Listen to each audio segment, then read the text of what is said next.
Hello friends, ಇವತ್ತಿನ ಸಂಚಿಕೆಯಲ್ಲಿ ಏನಾಯಿತು ಅಂತ ನೋಡ್ಕೊಂಡು ಬರೋಣ ಬನ್ನಿ. ಕಪಿಲ್, ನೀನೇನು ಅಟ್ಯಾಕ್ ಮಾಡಿದ್ದು ಅಂತಾರೆ ಭಾಮಿನಿ. ಇಲ್ಲಮ್ಮ, ನಾನು ಮಾಡಿಲ್ಲ ಅಂತಾನೆ ಕಪಿಲ್. ಆಗ ಜೀವ ಅಲ್ಲಿರೋ ಬೆಲ್ಟ್ನ ತಗೊಂಡು ಇಲ್ವಾ ಅಂತ ಸಮ ಹೊಡಿತಾನೆ. ಅವನಿಗೇನು ಮಾಡಬೇಡ ಸಂಜೀವ ಅಂತಾರೆ ಭಾಮಿನಿ. ನಾನು ಮಾಡಿಲ್ಲ ಕಣೋ ಅಂತಾನೆ ಕಪಿಲ್. ರಾಣಾ ಸಂಜೀವ ಅಂತ ಕರೀತಾನೆ. ಅಯ್ಯೋ, ನಮ್ಮ ಯಜಮಾನ್ರನ್ನ ಇವನು ಹೊಡೆದ, ಅವನು ಹೊಡಿತಿದ್ದಾನೆ, ಕರ್ಮ ಯಾರನ್ನೂ ಬಿಡಲ್ಲ ಅನಿಸುತ್ತೆ, ಅದು ಇದೇನಾ ಅಂತ ಭಾಮಿನಿ ಯೋಚನೆ ಮಾಡ್ತಾರೆ. ಜೀವ ಹೊಡಿತಾನೆ ಇರ್ತಾನೆ. ಆಗ ಬಾಲ ಈಶ್ವರ್ಚಂದ್ರ ಬಂದು, ಜೀವ ಏನು ಮಾಡ್ತಿದ್ಯಾ ಅಂತ ಅವನ ತಡಿತಾರೆ. ಅಟ್ಯಾಕ್ ಮಾಡಿದ್ದು ಇವನೇ ಚಿಕ್ಕಪ್ಪ, ಅದಕ್ಕೆ ಸಾಕ್ಷಿ ಬಟನ್ ಅಂತಾನೆ ಜೀವ. ಆಗ ಈಶ್ವರ್ಚಂದ್ರ ಕಪಿಲ್ ಕೆನ್ನೆಗೆ ಬಾರಿಸಿ, ಅಯ್ಯೋ ಪಾಪಿ, ಇಂಥ ಮನೆ ಹಾಳು ಕೆಲಸಕ್ಕೆ ಕೈ ಹಾಕ್ತೆ ನೀನು ಅಂತಾರೆ. ನಾನೇನು ಮಾಡಿಲ್ಲ, ಇನ್ನು ಸುಳ್ಳು ಹೇಳ್ತಿದ್ದಾನೆ ಅಂತಾನೆ ಕಪಿಲ್. ಸುಳ್ಳು ಹೇಳ್ತಿದ್ದಾನ ಅಂತಾನೆ ಜೀವ. ಆಗ ಬಾಲ, ರಚನಾಗೆ ಪ್ರಜ್ಞೆ ಬಂದಿದೆ ಬಾರು ಅಂತಾನೆ. ಚಿಕ್ಕಪ್ಪ, ನಾಳೆ ಪೊಲೀಸ್ನವ್ರು ಬಂದು ಇನ್ವೆಸ್ಟಿಗೇಷನ್ ಮಾಡೋವರೆಗೂ ಇವನು ಈ ಮನೆ ಬಿಟ್ಟು ಎಲ್ಲಿಗೂ ಹೋಗೋ ಆಗಿಲ್ಲ, ಬೈ ಚಾನ್ಸ್ ಹೋದರೆ ಅಂತ ಜೀವ ಅಲ್ಲಿಂದ ಹೋಗ್ತಾನೆ. ಈಚೆ ಜೀವ ರಚನಾ ಹತ್ರ ಬರ್ತಾನೆ. ರಚನಾ ಕೃಷ್ಣನ ಕಾಲ ಮೇಲೆ ಮಲಗಿಸ್ಕೊಂಡು ಅಲ್ಲೇವರೆಗೆ ನಿದ್ರೆ ಮಾಡಿರ್ತಾಳೆ. ರಚನಾ ಅಂತ ಜೀವ ಕರೀತಾನೆ. ಆಗ ಕೃಷ್ಣ ರಚನಾ ಇಬ್ಬರು ಎದ್ದು ಕೂತ್ಕೋತಾರೆ. ಈ ಭಯಕ್ಕೆ ರೀ ನಾನು ಇಲ್ಲಿಗೆ ಬರಲ್ಲ ಅಂತ ಹಠ ಮಾಡ್ತಿದ್ದು ನಿಮಗೆ ಇವಾಗ ಅರ್ಥ ಆಗ್ತಿದ್ಯಾ ಅಂತಾನೆ ಜೀವ. ನನಗ್ಯಾಕೋ ಈ ಮನೆಯಲ್ಲಿರೋದು ಡೇಂಜರ್ ಅನ್ನಿಸ್ತಿದೆ ರಚನಾ ಅಂತಾನೆ ಬಾಲ. ಬೇಬಿ ಹೇಳಿದ ಹಾಗೆ ನಾವು ನಮ್ಮ ಹಳೆ ಮನೆಗೆ ವಾಪಸ್ ಹೋಗ್ಬಿಡೋಣ ಅಮ್ಮ ಅಂತಾಳೆ ಕೃಷ್ಣ. ನನಗೂ ಇದೇ ಯೋಚನೆ ಇತ್ತು ಅಟ್ಯಾಕ್ ಆಗೋ ಮುಂಚಿನವರೆಗೂ, ಈಗ ಸ್ಟ್ರಾಂಗ್ ಆಗಿ ಅನ್ನಿಸ್ತಿದೆ, ಇನ್ಮೇಲೆ ನಾವು ಇದೇ ಮನೇಲಿ ಇರಬೇಕು ಅಂತ ಅಂತಾಳೆ ರಚನಾ. ರಚನಾ, ಏನು ಹೇಳ್ತಿದ್ದೀರಾ ನೀವು ಅಂತಾನೆ ಜೀವ. ನಾವು ಓಡೋಕ್ಕೆ ಶುರು ಮಾಡಿದರೆ ನಮ್ಮನ್ನು ಓಡಿಸ್ತಾನೆ ಇರ್ತಾರೆ ಜೀವ. ನಮ್ಮ ಮನೇಲಿ ನಮ್ಮನ್ನೇ ಅಟ್ಯಾಕ್ ಮಾಡೋಕ್ಕೆ ನೋಡ್ತಾರೆ ಅಂದರೆ ಅವರಿಗೆ ಎಷ್ಟು ಧೈರ್ಯ ಇರಬೇಡ, ನಾವು ಆ ಧೈರ್ಯವನ್ನು ಹೊಡೆದಾಕಬೇಕು. ನಾವು ಹೆದರ್ಕೊಂಡು ಓಡಿ ಹೋಗೋ ಹೇಡಿಗಳಲ್ಲ, ನಾವು ತಿರುಗಿಸಿ ಕೊಡ್ತೀವಿ ಅಂತ ಅವರಿಗೂ ಹೇಳಬೇಕು ಅಂತಾಳೆ ರಚನಾ. ಅದಕ್ಕೆ ನಾವು ಬದುಕಿರ್ಬೇಕಲ್ವ ರಚನಾ ಅಂತಾನೆ ಬಾಲ. ಸಾಯಿಸೋರು ನಮ್ಮನ್ನು ಎಲ್ಲಿದ್ದರೂ ಸಾಯಿಸ್ತಾರೆ ಬಾಲ, ಕಾರಣ ಏನು? ಆಸ್ತಿ, ಅದೀಗ ಯಾರ ಹೆಸರಲ್ಲಿದೆ? ಕೃಷ್ಣನ ಹೆಸರಲ್ಲಿ. ನಾವು ಎಷ್ಟೇ ದೂರ ಹೋದರೂ ಅವ್ರು ನಮ್ಮನ್ನು ಚೇಸ್ ಮಾಡಿಕೊಂಡು ಬಂದೇ ಬರ್ತಾರಲ್ವಾ.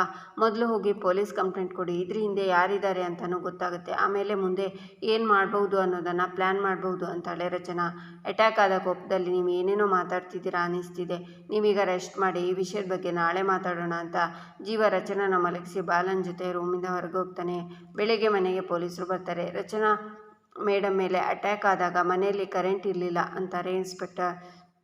ಸಾಮಾನ್ಯವಾಗಿ ಕರೆಂಟ್ ಹೋದ ಕೂಡಲೇ UPS ಆನ್ ಆಗುತ್ತೆ, ಆದರೆ ನಿನ್ನೆ ಯಾಕೆ ಅದು ಕೈ ಕೊಡ್ತು ಅಂತಾರೆ ಈಶ್ವರ್ಚಂದ್ರ. ಅದೇ ಕೈ ಕೊಡ್ತಾ ಅಥವಾ ಬೇರೆ ಯಾರಾದರೂ ಕೈ ಕೊಡೋ ಹಾಗೆ ಮಾಡಿದ್ರ? ನಮ್ಮ ಪ್ರಿಲಿಮಿನರಿ ಇನ್ವೆಸ್ಟಿಗೇಷನ್ ಪ್ರಕಾರ ಮೊದಲಿಗೆ ಸೆಕ್ಯೂರಿಟಿ ಗಾರ್ಡನ್ನು ಇನ್ವೆಸ್ಟಿಗೇಟ್ ಮಾಡಿದೆ, ಔಟ್ಸೈಡಿಂದ ಯಾರೂ ಬಂದಿಲ್ಲ ಅಂತ.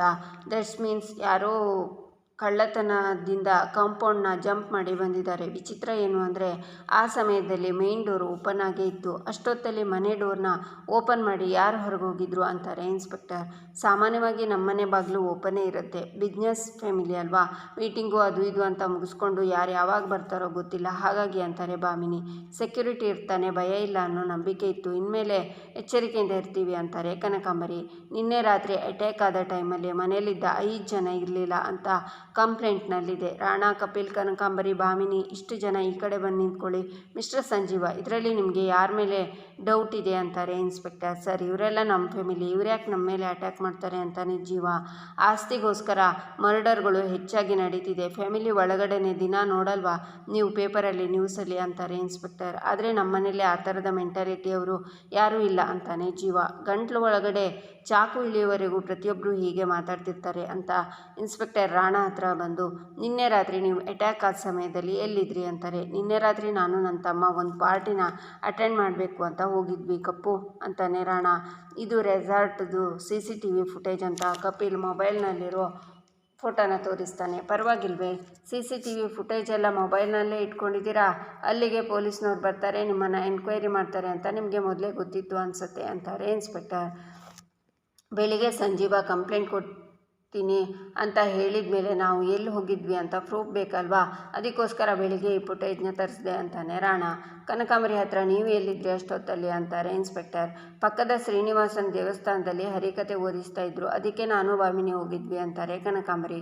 ಹೌದೌದು, ಇಲ್ಲಿ ನೋಡಿ ಇನ್ವಿಟೇಷನ್ ಕಾರ್ಡು ಅಂತ ಭಾಮಿನಿ ಅದನ್ನು ಕೊಡ್ತಾರೆ. ಪ್ರತಿಯೊಬ್ಬರು ಸಾಕ್ಷಿನ ತುಂಬ ಸ್ಟ್ರಾಂಗಾಗಿ ಇಟ್ಕೊಂಡಿದ್ದೀರಾ ದೇವಿಯವರೇ ಅಂತ ಇನ್ಸ್ಪೆಕ್ಟರ್ ಹೇಳುವಾಗ, ಅವಳು ನಮ್ಮ ಜೊತೆ ರೆಸಾರ್ಟಲ್ಲಿದ್ಲು, ಇಲ್ಲಿ ನೋಡಿ CCTV ಫುಟೇಜ್ ಅಂತ ಫೋನ್ ತೋರಿಸ್ತಾನೆ ಕಪಿಲ್. ನೀನು ಅವ್ರ ಜೊತೆ ರೆಸಾರ್ಟಲ್ಲಿದ್ಯಾ, ಮತ್ತು ಅತ್ತೆಗೆ ಮೆಡಿಸಿನ್ ತರೋಕೆ ಹೋಗಿದ್ದೆ ಅಂದೆ ನಮ್ಮ ಹತ್ರ ಅಂತಾನೆ ಬಾಲ. ದೇವಿ ಅಂತಾನೆ ಜೀವ. ಅಣ್ಣ ಇದನ್ನು ನಾನು ನಿನಗೆ ಆಮೇಲೆ ಎಕ್ಸ್ಪ್ಲೇನ್ ಮಾಡ್ತೀನಿ ಅಂತಾಳೆ ದೇವಿ. ಸರ್, ನನಗಿಲ್ಲಿ ಯಾರನ್ನು ನಂಬಬೇಕು ಅಂತಲೇ ಗೊತ್ತಾಗ್ತಿಲ್ಲ, ನೀವು ಇನ್ವೆಸ್ಟಿಗೇಷನ್ ಮಾಡಿ ತಪ್ಪಿತಸ್ಥರನ್ನು ಕಂಡುಹಿಡಿಯಿರಿ ಅಂತಾನೆ ಜೀವ. ಇವ್ರು ಯಾರೂ ಅಲ್ಲ ಅಂದಮೇಲೆ ಅಟ್ಯಾಕ್ ಮಾಡಿದ mask man I will find it. Rachana madam ಎಲ್ಲಿದ್ದಾರೆ ಅಂತಾರೆ ಇನ್ಸ್ಪೆಕ್ಟರ್. ಡಾಕ್ಟರ್ ಸ್ಟ್ರಾಂಗ್ ಮಾತ್ರೆಗಳನ್ನು ಕೊಟ್ಟಿದ್ದಾರೆ, ಅದಕ್ಕೆ ಇನ್ನೂ ಎದ್ದಿಲ್ಲ, ಕರಿಬೇಕಾ ಸರ್ ಅಂತಾನೆ ಜೀವ. ಇಷ್ಟರಲ್ಲೇ ಅಟ್ಯಾಕರ್ಸ್ನ ಹಿಡಿತೀನಿ ಅಂತ ಇನ್ಸ್ಪೆಕ್ಟರ್ ಹೋಗ್ತಾರೆ.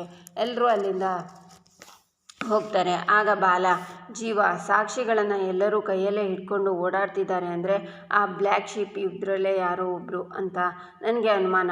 ಹೌದು, ಈ ದೇವಿ ಯಾಕೆ ರೆಸಾರ್ಟ್ ವಿಷಯನ ನಮ್ಮಿಂದ ಮುಚ್ಚಿಟ್ಲಲ್ಲ ಅಂತಾನೆ ಬಾಲ. ಈಚೆ ನಿಧಿಗೆ ಕೃಷ್ಣ ಕಾಲ್ ಮಾಡ್ತಾಳೆ. ನಿಧಿ, ಕೃಷ್ಣ ತಾನೇ ಅಂತಾಳೆ. ಹೌದು ಅಂತ ಬೇಜಾರಿಂದ ಕೃಷ್ಣ ಹೇಳಿದಾಗ, ಏನು ಅಳ್ತಿದ್ಯಾ ಅಂತಾಳೆ ನಿಧಿ. ಇಲ್ಲ ಅಂತಾಳೆ ಕೃಷ್ಣ. ಮನೇಲೇನಾದರೂ ಪ್ರಾಬ್ಲಮ್ಮಾ ಅಂತಾಳೆ ನಿಧಿ. ಹೌದು ನಿಧಿ, ರಾತ್ರಿ ಯಾರೋ ಅಪ್ಪನ ಮೇಲೆ ಅಮ್ಮನ ಮೇಲೆ ಅಟ್ಯಾಕ್ ಮಾಡಿದ್ರಂತೆ, ಅಮ್ಮನ ಕೈಗೆ ಚಾಕು ಏಟು ಬಿದ್ದಿದೆ, ನನಗೆ ಭಯ ಆಗ್ತಿದೆ ಅಂತಾಳೆ ಕೃಷ್ಣ ನೀನೇನು ಹೆದರ್ಕೋಬೇಡ, ಅಕ್ಕ ಹೇಗಿದ್ದಾಳೆ ಇವಾಗ ಅಂತಾಳೆ ನಿಧಿ. ಸ್ವಲ್ಪ ಬೆಟರ್ ಆಗಿದ್ದಾರೆ ಅಂತ ಕೃಷ್ಣ ಹೇಳ್ತಾಳೆ. ನಾನು ಇವಾಗಲೇ ಹೊರಟು ಅಲ್ಲಿಗೆ ಬರ್ತೀನಿ ಅಂತಾಳೆ ನಿಧಿ. ಓಕೆ ನಿಧಿ, ಬೇಗ ಬಾ ಅಂತ ಕೃಷ್ಣ ಕಾಲ್ ಕಟ್ ಮಾಡ್ತಾಳೆ. ಈಚೆ ರಾಣ ಸಿಗರೆಟ್ ಸೇರ್ತಾ, ಕಪ್ಪು ನಿಜ ಹೇಳು, ಆ ರಚನಾ ಮೇಲೆ ಅಟ್ಯಾಕ್ ಮಾಡಿದ್ದು ನೀನೇ ತಾನೇ ಅಂತಾನೆ. ಅಣ್ಣ, ಅವಳ ಮೇಲೆ ಸ್ಕೆಚ್ ಹಾಕಿದ್ದು ನಿಜ, ಆದರೆ ಲಾಸ್ಟ್ ಮೂಮೆಂಟಲ್ಲಿ ನಮ್ಮ ಪ್ಲ್ಯಾನ್ ಚೇಂಜ್ ಆಗಿ ನಾವೇ ಮನೆಯಿಂದ ಆಚೆ ಹೋದ್ವಲ್ವ ಅಣ್ಣ ಅಂತಾನೆ ಕಪಿಲ್. ಹೌದು, ಹಾಗಾದರೆ ಮಾಡಿದ್ಯಾರು? ನಮ್ಮ ಮನೇಲಿ ಯಾರು ಅತಿ ಬುದ್ಧಿವಂತರಿದ್ದಾರೆ ಕಪ್ಪು, ಇಲ್ಲ ಅಂದರೆ ಅವರು ಅಟ್ಯಾಕ್ ಮಾಡಿ ನಿನ್ನ ಶರ್ಟ್ ಬಟನ್ನ ಅಲ್ಲಿ ಬಿಸಾಕಿ ನಿನ್ನನ್ನು ಯಾಕೆ ಸಿಕ್ಕಾಕ್ಸೋಕ್ಕೆ ನೋಡಬೇಕು ಅಂತಾನೆ ರಾಣ. ಹೌದಲ್ವಾ, ಯಾರೋ ನಮ್ಮನ್ನು ತುಂಬ ಕೇರ್ಫುಲ್ಲಾಗಿ ಅಬ್ಸರ್ವ್ ಮಾಡ್ತಿದ್ದಾರೆ, ನಮಗೂ ಸಂಜೀವಂಗೂ ಆಗ್ಬರೋದಿಲ್ಲ ಅಂತ ಇಡೀ ಜಗತ್ತಿಗೆ ಗೊತ್ತಿದೆ, ಅದನ್ನೇ ಅವನು ಪ್ಲಸ್ ಪಾಯಿಂಟ್ ಮಾಡಿಕೊಂಡು ಅವರ ಟಾರ್ಗೆಟ್ನ ಅಚೀವ್ ಮಾಡೋಕ್ಕೆ ನೋಡ್ತಿದ್ದಾರೆ ಅಂತಾನೆ ರಾಣ. ಯಾರಣ್ಣ ಅದು ಅಂತಾನೆ ಕಪಿಲ್. ಯಾರು ಅಂತ ಎಕ್ಸಾಕ್ಟಾಗಿ ಹೇಳೋಕ್ಕಾಗ್ತಿಲ್ಲ ಕಪ್ಪು ನನ್ನ ಕೈಲಿ, ಆದರೆ ನಮ್ಮ ದುಶ್ಮನ್ಗಳು ನಮ್ಮ ಜೊತೆಲೇ ಇದ್ದಾರೆ, ಬೈ ಚಾನ್ಸ್ ಏನಾದರೂ ಸಿಕ್ಕಿದ್ರೆ ನನ್ನನ್ನು ಹಾಕಿಬಿಡೋಣ ಅಂತ ಕಾಯ್ತಿದ್ದಾರೆ. ಇನ್ಮೇಲೆ ನಾವು ತುಂಬ ಕಾನ್ಷಿಯಸ್ ಆಗಿರಬೇಕು ಕಪ್ಪು ಅಂತಾನೆ ರಾಣ. ಅಣ್ಣ, ದೇವಿ ಏನಾದರೂ ಅಂತಾನೆ ಕಪಿಲ್. ಅವಳು ಹೇಗೋ ಕಪ್ಪು, ನಮ್ಮ ಜೊತೆಲೇ ರೆಸಾರ್ಟಲ್ಲಿ ಇದ್ಲು ತಾನೆ ಅಂತಾನೆ ರಾಣ. ಕರೆಕ್ಟ್ ಅಲ್ವಾ, ಅವಳ ಜೊತೆ ಮಾತಾಡಬೇಕು ಅಂತ ನಾವೇ ಕರೆಸ್ಕೊಂಡಲ್ವಾ ಅಂತ ಫ್ಲ್ಯಾಶ್ ಬ್ಯಾಕ್ಗೆ ಹೋಗ್ತಾನೆ ಕಪಿಲ್. ಈಚೆ ಪಾರ್ಟಿ ಎಲ್ಲ ಡ್ಯಾನ್ಸ್ ಮಾಡ್ತಾ ಇರ್ತಾರೆ. ಆಗ ಕಪಿಲ್ ರಾಣ ಡ್ರಿಂಕ್ಸ್ ಮಾಡ್ತಾ ಇರ್ತಾರೆ. ಅಣ್ಣ, ದೇವಿ ಬರ್ತಾಳೆ ಅಂತೀಯ ಅಂತಾನೆ ಕಪಿಲ್. ಖಂಡಿತ ಬರ್ತಾಳೆ, ಅಲ್ಲಿ ನೋಡು ಅವಳು ಬಂದೇ ಬಿಟ್ಲು ಅಂತ ಅವಳ ಹತ್ರ ಬಂದು ವೆಲ್ಕಮ್ ಮೈ ಡಿಯರ್ ಸಿಸ್ಟರ್ ಅಂತಾನೆ ರಾಣ. ಏನು ರಾಣ ಅರ್ಜೆಂಟಾಗಿ ಬರೋಕೆ ಹೇಳಿದ್ದು?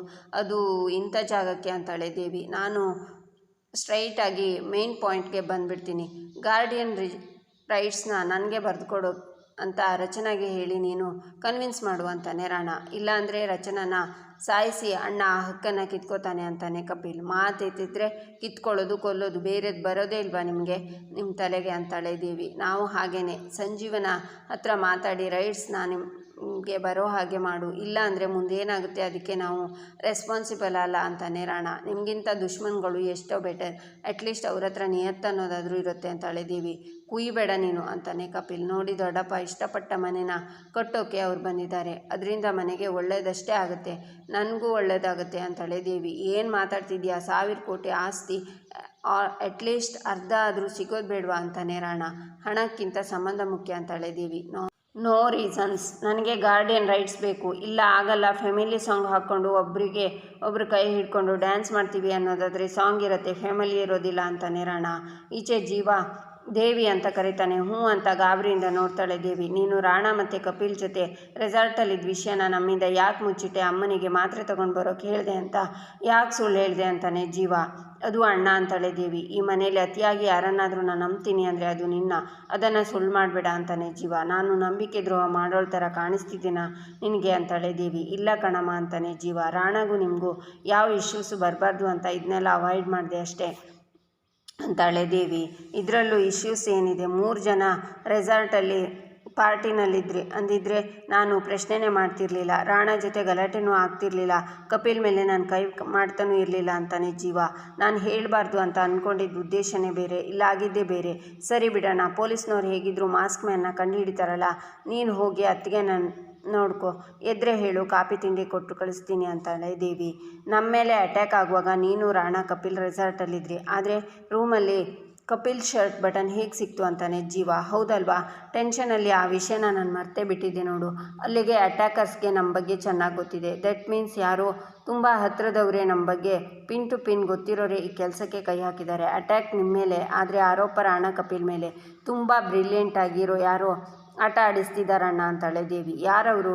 ದೇವಿ, ನಿನಗೆ ಯಾರ ಮೇಲಾದರೂ ಅನುಮಾನ ಇದೆಯಾ ಅಂತಾನೆ ಜೀವ. ನಾನು ಯಾರ ಮೇಲೆ ಅನುಮಾನ ಪಡೋದು? ಬಿಸ್ನೆಸ್ ಲೆವೆಲಲ್ಲಿ ತುಂಬ ಜನ ಇದ್ದಾರೆ. ಸ್ವಲ್ಪ ಟೈಮ್ ಕೊಡು, ಒಂದು ಲೀಸ್ಟ್ ಮಾಡಿಕೊಡ್ತೀನಿ ಅಣ್ಣ. ಇನ್ನು ಮುಂದೆ ನೀನು ಅತ್ತಿಗೆ ತುಂಬ ಹುಷಾರಾಗಿರಬೇಕು ಅಂತಾಳೆ ದೇವಿ. ಈಚೆ ಜೀವ ರಚನಾ ಹತ್ರ ಬಂದು, ಏನಪ್ಪ ಇವರು ಹೀಗೆ ಮೈಮರೆತು ನಿದ್ದೆ ಮಾಡ್ತಿದ್ದಾರೆ, ತಿಂಡಿ ತಿನ್ನಬೇಕು, ಮಾತ್ರೆ ತಗೋಬೇಕು, ಎಬ್ಬಿಸ್ಲಾ? ಈ ಮನೆಗೆ ಕಾಲಿಟ್ಟಾಗಿಂದ ಇವ್ರು ಸರಿಯಾಗಿ ನಿದ್ದೆನೇ ಮಾಡಿಲ್ಲ, ಸ್ವಲ್ಪ ಹೊತ್ತು ನೆಮ್ಮದಿಯಾಗಿ ನಿದ್ದೆ ಮಾಡಲಿ ಅಂತ ಜೀವ ರಚನಾನ ನೋಡ್ತಾ ಅಲ್ಲೇ ಕೂತ್ಕೋತಾನೆ. ನಂತರ ರಚನಾಗೆ ಆ ಕಿಲ್ಲರ್ ನೆನಪಾಗಿ ಜೀವ ಅಂತ ಕೂಗ್ತಾ ಕೂತ್ಕೊಂಡು, ಜೀವ ನಿಮಗೇನೂ ಆಗಿಲ್ಲ ಅಲ್ವಾ, ಕೊಲೆಗಾರ ನಿಮಗೇನು ಮಾಡಿಲ್ಲ ಅಲ್ವಾ ಅಂತಾಳೆ. ರಚನಾ, ನನಗೇನೂ ಆಗಿಲ್ಲ ಅಂತಾನೆ ಜೀವ ಅಂತ ರಚನಾ ಅವನ್ನ ಹೊಡ್ಕೋತಾಳೆ. ಇಲ್ಲಿಗೆ ಈ ಸಂಚಿಕೆ ಮುಕ್ತಾಯವಾಗುತ್ತೆ. ಮುಂದಿನ ಸಂಚಿಕೆಗಾಗಿ ನಮ್ಮ ಚಾನಲನ್ನು ನೋಡಿ, ಸಬ್ಸ್ಕ್ರೈಬ್ ಮಾಡಿ, ಲೈಕ್ ಮಾಡಿ, ಶೇರ್ ಮಾಡೋದನ್ನು ಮರಿಬೇಡಿ.